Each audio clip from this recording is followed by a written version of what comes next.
बदलापूर. सध्या आपण बदलापूर पश्चिम परिसरात आहोत. या ठिकाणी आपण जर बघत असाल तर आपल्याला विद्यार्थी रस्त्यावर उतरलेले पाहायला मिळतात, मैदानात उतरलेले पाहायला मिळतात. नेमके काय प्रतिक्रिया बघूया. तर आम्ही याच्यासाठी मिनिस्टरला सांगतोय की प्लीज ऍटलीस्ट तुम्ही रिस्पॉन्सिबिलिटी घ्या आणि तुम्ही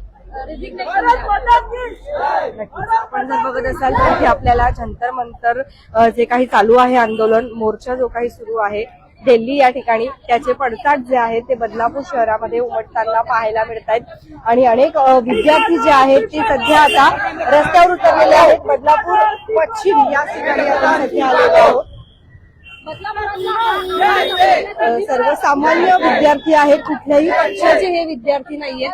त्यांच्याशी आपण संवाद जो आहे तो साधणार आहोत. काय मागणी करत आहात? आम्ही धर्मेंद्र प्रधानच्या इस्तिफाची मागणी करतो. काय बोलत आहात? धर्मेंद्र प्रधान यांच्या मिनिस्टर ऑफ एज्युकेशन यांच्या याच्यात नीटचे पेपर इतक्या वेळा लीक झालेत, त्यांच्यामुळे मुलांचा फ्युचर इतक्या वेळा धोक्यात गेलाय. तर त्यांनी रिजिग्नेशन दिलं पाहिजे आणि दुसऱ्या कोणाला तरी आपलं एज्युकेशन मिनिस्टर बनवलं पाहिजे. किती विद्यार्थी आहात तुम्ही? काय स्वरूप असणार आहे आंदोलनाचं? आम्ही 20 ते 30 विद्यार्थी आहेत सध्या तरी. आम्ही आपलं स्टुडंटच्या फ्युचरसाठी सगळं हे करतोय. किती वेळ आंदोलन करणार आहात? जेव्हा आमची मांग पूर्ण होत नाही तोपर्यंत आम्ही आंदोलन करू. आपण सध्या जर बघत असाल काय मागणी करत आहात? नीट पेपर लीक होतात त्यांना थांबवावे आणि धर्मेंद्र प्रधान यांना इस्तिफा द्यावे. त्यांचं जर होत नसेल तर त्यांनी इस्तिफा द्यावे, दुसरा कोणाला तरी जबाबदारी द्यावी. किती वेळ आता हे आंदोलन चालू राहणार आहे? हा आंदोलन तोपर्यंत चालू राहणार आहे तोपर्यंत. धर्मेंद्र प्रधानने इस्तिफा द्यायला पाहिजे बस. ऍज अ स्टुडंट म्हणून मला हे 22 विद्यार्थ्यांनी ज्यांनी आत्महत्या केली त्यांच्या आत्महत्येला तुम्ही शिक्षण मंत्र्यांना जबाबदार मानता का? हो ऑफकोर्स. त्यांनी रिनीट केलाय पण त्यांना हे ना समजत की 2 वर्ष मुलं किती मेहनत करतात. काय मागणी करत आहात? कसं स्वरूप असणार आहे आंदोलन? आम्हाला धर्मेंद्र प्रधानचा रेजिग्नेशन पाहिजे, कारण की हे जे त्यांच्या झाले 2दा नीट पेपर लीक झाले, जे पोरं अभ्यास करतात त्यांना त्यांची 2 वर्ष वाया गेले. ठीक आहे, हे झालं होतेच कसं जेव्हा पोरं हे सगळं व्हायलाच नाही पाहिजे. पोरं एवढा अभ्यास करतात त्याच्यानंतर 20 पेक्षा जास्त पोरांनी जीव दिले, हे काय बरोबर नाहीये. त्याची भरपाई त्यांना भेटली पाहिजे. आणि तुम्ही आता कितवीचे विद्यार्थी आहात आणि किती संख्येने आहात? आम्ही सगळे 30 पोरं तरी असतो, 30-40 पोरं. आणि आम्ही आता 11वी 10वी झाल्यानंतरचे आम्ही सगळे विद्यार्थी आहेत.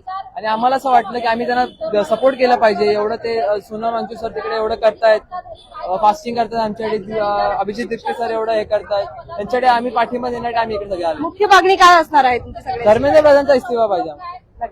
किती वेळ आता हे आंदोलन चालू असणार आहे? आमचं आंदोलन थोडा वेळ चालू असेल, 1-1.5 तास तरी. पण उद्यापर्यंत आंदोलन करणार आहात का? हो, वाटतं करू आम्ही. काय सांगा प्रशासनाला काय विनंती करत आहात?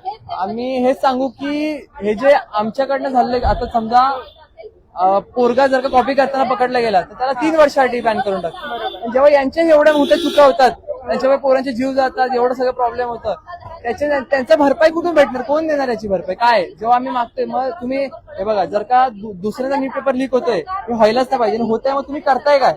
धर्मेंद्र प्रधान करतोय काय मग? आणि जर का त्याला होत नाही मग तरी राजीनामा द्या, दुसरा माणूस येईल. आणि जेव्हा एका माणसाला असं काढला तर तेव्हा दुसरा माणूस हे टेन्शन में असतो की जर मी माझ्या पायी हे झालं तर मला पण काढून टाकतील. असं वाटतंय का की तुमच्यासोबतही तीच स्थिती होऊ शकते जी आता सध्या पुढे जे आहे एनईटी नेट वगैरे जे काही देतात त्यांच्यासोबत होते? आता आम्ही सगळे पोरं, आमच्यामध्ये किती पोराचे पुढे जाऊन नीट JEE सगळे देणार आहेत, तर त्यांना पण पुढे त्रास न म्हणून आज आम्ही रस्त्यावर आलो.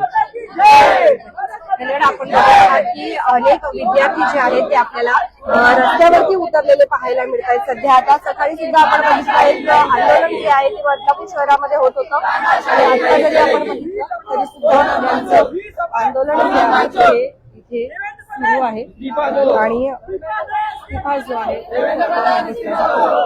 तुमच्या काही प्रतिक्रिया असतील तर कमेंट सेक्शनच्या माध्यमातून नक्कीच हे द्या.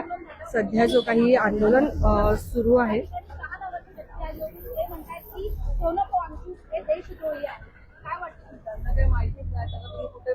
त्यांनी आपल्या देशासाठी किती कामं केले, किती काय काय केलंय, हे त्यांना माहित नाही तर त्यांनी नाही बोलायला पाहिजे ना. आणि मग तुम्हाला जर का पाहिजे दुसरीकडे तुम्ही अजून आंदोलन करा, तुमच्याकडे कोण येतं बघू मग आम्ही. आणि दुसरं तर जे तुम्ही सोनम सरला एवढं बोलताय असं वाईट वाईट ते सगळं नाहीच आहे, हे तुम्हाला पण माहिती आहे. तर तुम्ही जे बीजेपीला सपोर्ट करतात ते लोक हे सगळं बोलून त्यांना मागे मागे करतात, सगळ्यांना दाबतायत. तिकडे पण हेच बोलून सगळे दाबतात. हे व्हायलाच नाही पाहिजे. हे अख्खी दुनियाला अख्ख्या इंडियाला माहिती आहे की ते काय होते, काय केलंय त्यांनी त्या देशासाठी, किती त्यांनी सगळं हे करून दिलंय. तर हे सगळं खोटं आहे. त्यांच्यावर बिलकुल ऐकू नका, त्यांच्यावर बिलकुल विश्वास करू नका. सकाळी जर आपण बघितलं तर सकाळच्या सुमारास एक तीव्र निषेध जो आहे तो पाहायला मिळाला होता. सकाळच्या सुमारास एक व्यक्ती जे आहे आंदोलनाच्या ठिकाणी आले आणि त्यावेळेला त्यांनी जो काही सोनम सरांचा फोटो होता तो इथून काढून टाका, ते देशद्रोही आहेत अशा शब्दात त्यांनी वक्तव्य केलं. आणि ज्या काही महिला होत्या त्या महिलांवर सुद्धा त्यांनी अरेरावी केलेली होती. मात्र आता सध्या जर आपण बघत असाल तर कुठेतरी या सगळ्यांना विरोध जो आहे तो बदलापूर शहरामध्ये दर्शकांना आपल्याला पाहायला मिळतोय. आणि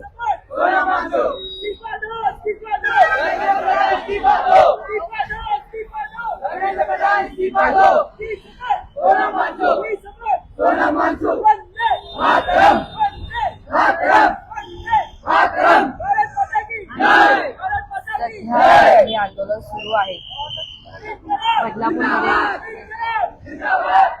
पोलीस प्रशासन सुद्धा घटनास्थळी जे आहे ते सध्या आता दाखल झालेले आहेत. आणि या आंदोलनाला कोणी जर वेगळं स्वरूप देण्याचा प्रयत्न करत असेल तर ते या ठिकाणी हे सज्ज झालेले आहेत पोलीस सुद्धा.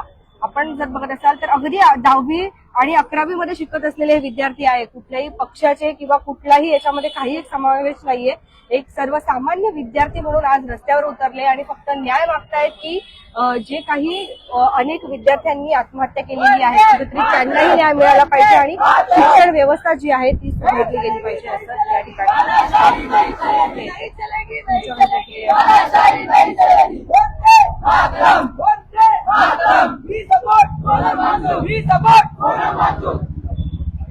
भारत माता की जय, भारत माता की जय, सत्यमेव जयते, सत्यमेव जयते, सत्यमेव जयते. सोनम वांचूक, सोनम वांचूक.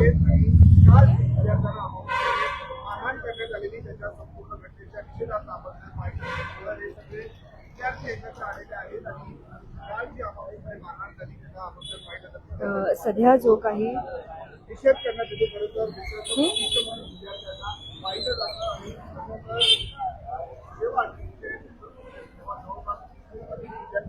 कडक बंदोबस्त जो आहे तो आपल्याला पाहायला मिळतोय.